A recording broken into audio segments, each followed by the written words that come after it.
স্বাগত দীপ্ত সংবাদে আপনাদের সাথে আছি আমি ইয়াসমিন সুমনা। শুরুতেই জানিয়ে দিচ্ছি সংবাদ শিরোনাম। সোহরাওয়ার্দী উদ্যানের পথে মার্চ ফর গাজা, রাজধানীর রাস্তায় মানুষের ঢল।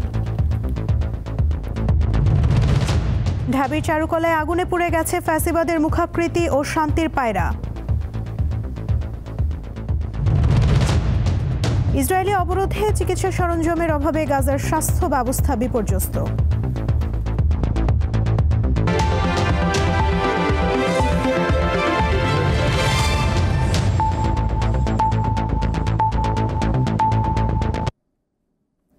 এবারে বিস্তারিত। ফিলিস্তিনের গাজা উপত্যকায় ইসরায়েলের চলমান গণহত্যার বিরুদ্ধে সম্মিলিত প্রতিবাদ করছে বাংলাদেশও। প্যালেস্টাইন সলিডারিটি মুভমেন্ট বাংলাদেশের উদ্যোগে ঐতিহাসিক সোহরাওয়ার্দী উদ্যান অভিমুখে হচ্ছে মার্চ ফর গাজা। এ বিষয়ে জানাতে বায়তুল মোকাররম থেকে যুক্ত হচ্ছেন সহকর্মী সানজিদা প্লাবনী। বায়তুল মোকাররম এলাকার সার্বিক পরিস্থিতি আমাদের জানান।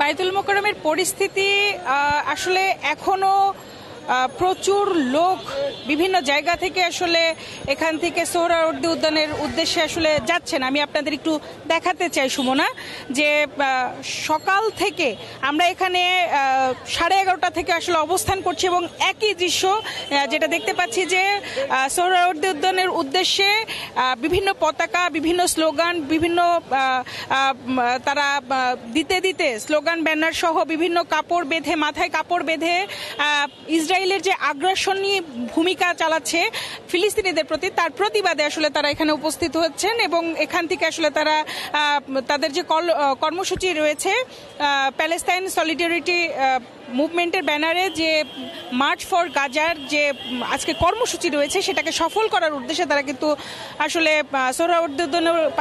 সোহরাওয়ার্দী উদ্যানের দিকে তারা যাচ্ছেন। এবং এখন আপনি যেরকম আসলে দেখতে পাচ্ছেন লোকজনের যে ভিড় কিছুক্ষণ পর আসলে দ্বিগুণ পরিমাণে হয়ে যাচ্ছে, কখনো কমছে না, বরং বারবার অনেক বেশি লোক বল নিয়ে, মিছিল নিয়ে তারা কিন্তু সোহরাওয়ার্দী উদ্যানের দিকে যাচ্ছে। তারা বিভিন্ন স্লোগান দিচ্ছে, তার মধ্যে বিশেষ করে একটি স্লোগান বারবার উচ্চারিত হচ্ছে যে ইসরায়েলের যে পণ্য রয়েছে সেটা বয়কট করতে হবে, ইসরায়েল যে আগ্রাসনী ভূমিকা চালাচ্ছে ফিলিস্তিনিদের প্রতি, শিশুদের প্রতি, নারীদের প্রতি, তাদের যে অবস্থা চলছে তা বন্ধ করতে হবে, অতি দ্রুত বন্ধ করতে হবে। এবং তারা সবসময় মুসলমানদের প্রতি রয়েছে, মুসলমানদের পাশে তাদের অবস্থান রয়েছে। এই সব স্লোগান দিয়ে তারা কিন্তু আসলে সোহরাওয়ার্দী উদ্যানের দিকে যাচ্ছে তাদের কর্মসূচিটা আজকে সফল করার জন্য। সোহরাওয়ার্দী উদ্যানে আসলে কর্মসূচিতে আমরা জানি যে মার্চ ফর গাজাতে বিভিন্ন রাজনৈতিক দলের নেতারাও কিন্তু সেখানে উপস্থিত থাকার কথা রয়েছে। কিছুক্ষণ আগে এখানে বিএনপি স্থায়ী কমিটির সদস্যও কিন্তু ছিলেন এবং বিভিন্ন বিএনপি স্থায়ী কমিটির সদস্যর এখান থেকে আসলে সোহরাওয়ার্দী উদ্যানের দিকে যাওয়ার কথাও রয়েছে। এবং এখানে এখনও আমরা কিন্তু দেখতে পাচ্ছি যে এক পাশের রাস্তা পুরোপুরি বন্ধ হয়ে গিয়েছে এবং এক পাশ দিয়ে আসলে সোহরাওয়ার্দী উদ্যানের দিকে লোকজনের সমাগম যাচ্ছে।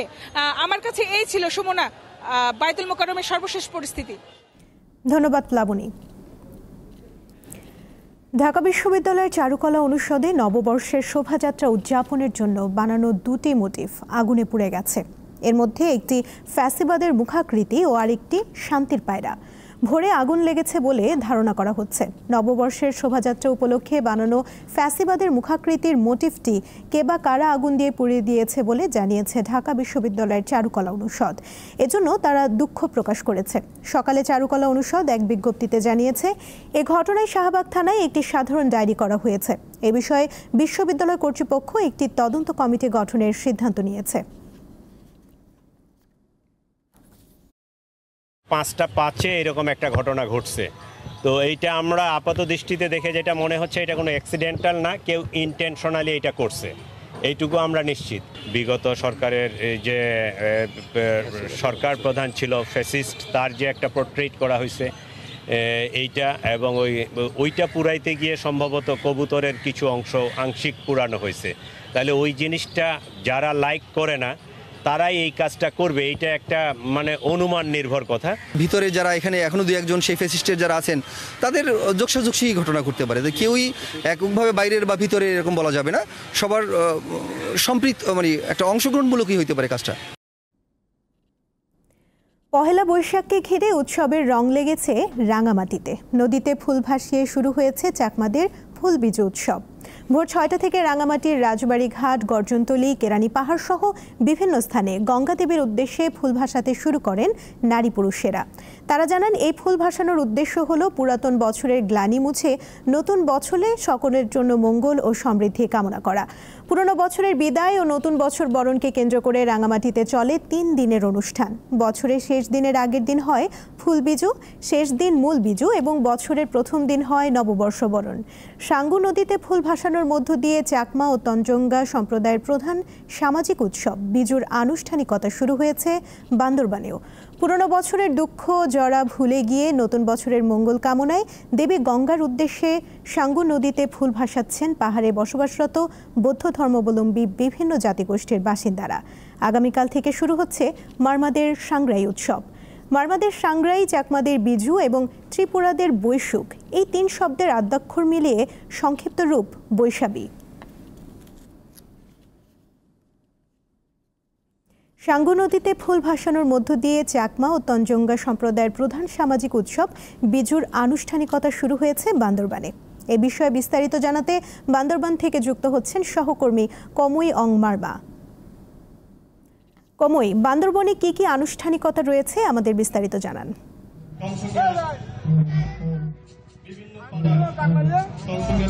ধন্যবাদ সুমনা। আজকে বান্দরবান সকাল থেকে যে ফুলবিজুর মধ্য দিয়ে চাকমার যাদের ফুলবিজু শুরু হয়েছে, এর মধ্যে ফুলবিজু উৎসবের মাধ্যমে যে চাকমার যেটি আনুষ্ঠানিকতা শুরু হয়েছে।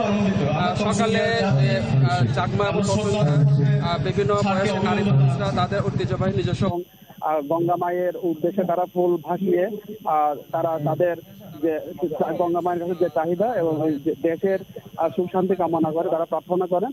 এবং আজকে আমি এই মুহূর্তে দাঁড়িয়ে আছি বান্দরবনের যে রেইসা উচ্চ বিদ্যালয়ের মাঠে। এখানে তঞ্জঙ্গাদের ঐতিহ্যবাহী গিলা খেলা রয়েছে, ঐতিহ্যবাহী গিলা খেলা। এখানে প্রধান অতিথি হিসেবে আজকে কিছুক্ষণ আগে এখানে উপস্থিত হয়েছেন যে বর্তমান সরকারের যে আইন উপদেষ্টা ডক্টর আসিফ নজরুল। আপনি দেখতে পাচ্ছেন এখন এইখানে এই যে উনি এই যে তঞ্জঙ্গাদের যে গিলা খেলা সেটা উদ্বোধন করবেন এবং এর মাধ্যমে যে তঞ্জঙ্গাদের যে গিলা খেলা উদ্বোধনের পরে যে সাংস্কৃতিক অনুষ্ঠান রয়েছে, এর পাশাপাশি এখানে তাদের মধ্যে যে বাদন রান্না সহ থেকে শুরু করে বিভিন্ন আনুষ্ঠানিকতা রয়েছে। এবং কালকে যে বর্ণাঢ্য র্যালির মাধ্যমে যে মারমাদেরও সাংগ্রাই উৎসব শুরু হবে বান্দরবানে। কালকে র্যালির পরে যে বয়স্ক পূজা, এরপর বুদ্ধ স্নান সহ মৈত্রী পানি বর্ষণ, বিভিন্ন আনুষ্ঠানিক অনুষ্ঠান রয়েছে মারমাদের। সুমনা, ধন্যবাদ কমই। 1432 বঙ্গাব্দ বরণে প্রস্তুত যশোর। বাঙালির সর্বজনীন এই উৎসবে সামিল হতে মুখিয়ে আছেন জেলার সাংস্কৃতিক সংগঠনের কর্মীরা। স্থানীয় প্রশাসনের পক্ষেও ব্যাপক প্রস্তুতি নেওয়া হয়েছে নতুন বছর বরণে।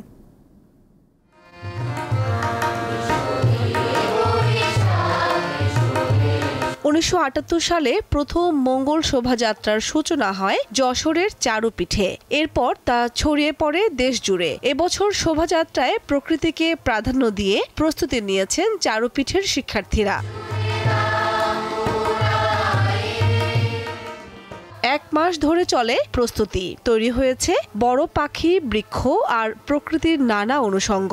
পহেলা বৈশাখে সকাল 9টায় স্থানীয় টাউন হল মাঠ থেকে বের হবে এবারের বৈশাখ শোভাযাত্রা। নৃত্য, গীত, বাদ্য, আমাদের এই উৎসবটা আসলে সব শিল্প মাধ্যম একসাথে জ্বলে ওঠার উৎসব। সাংস্কৃতিক কর্মীদের হাতে তৈরি আমন্ত্রণপত্র প্রস্তুত। সাংস্কৃতিক পরিবেশনের প্রস্তুতি চলছে পুরোদমে।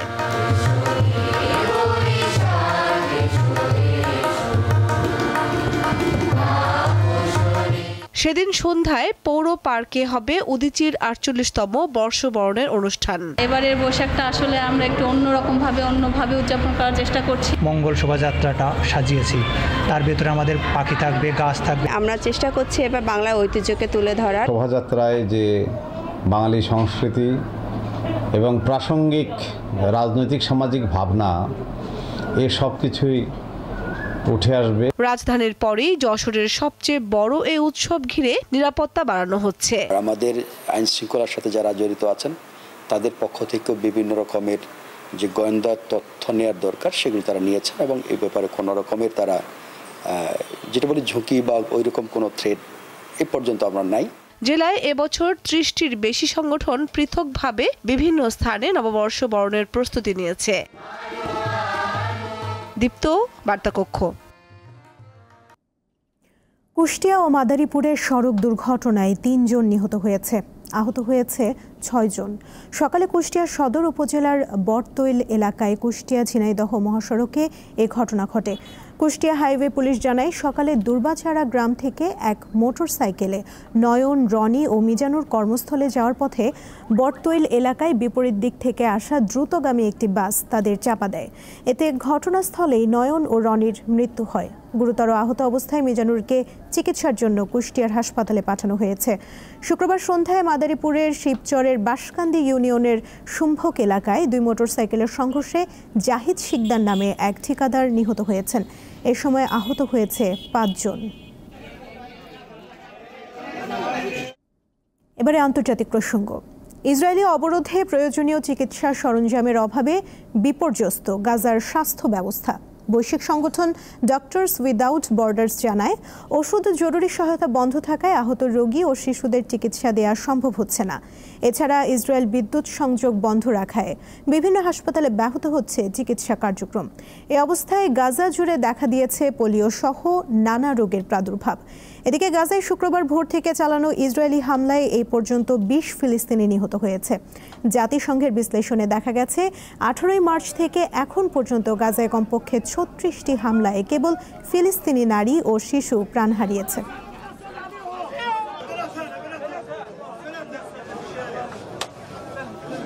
এই ছিল এখনকার মতো। এরপর বিকেল 4টায় দীপ্ত স্পোর্টস দেখার আমন্ত্রণ রইল। এছাড়া আরও তথ্য এবং বিনোদন জগতের নানা খবর পেতে যুক্ত থাকুন দীপ্ত ডিজিটাল প্ল্যাটফর্মের সাথে। সংবাদ শেষ করার আগে শিরোনামগুলো আরেকবার। সোহরাওয়ার্দী উদ্যানের পথে মার্চ ফর গাজা, রাজধানীর রাস্তায় মানুষের ঢল। ঢাবির চারুকলায় আগুনে পুড়ে গেছে ফ্যাসিবাদের মুখাকৃতি ও শান্তির পায়রা।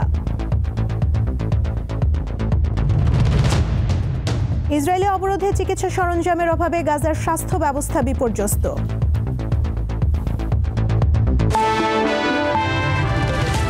এতক্ষণ সঙ্গে থাকার জন্য ধন্যবাদ সবাইকে।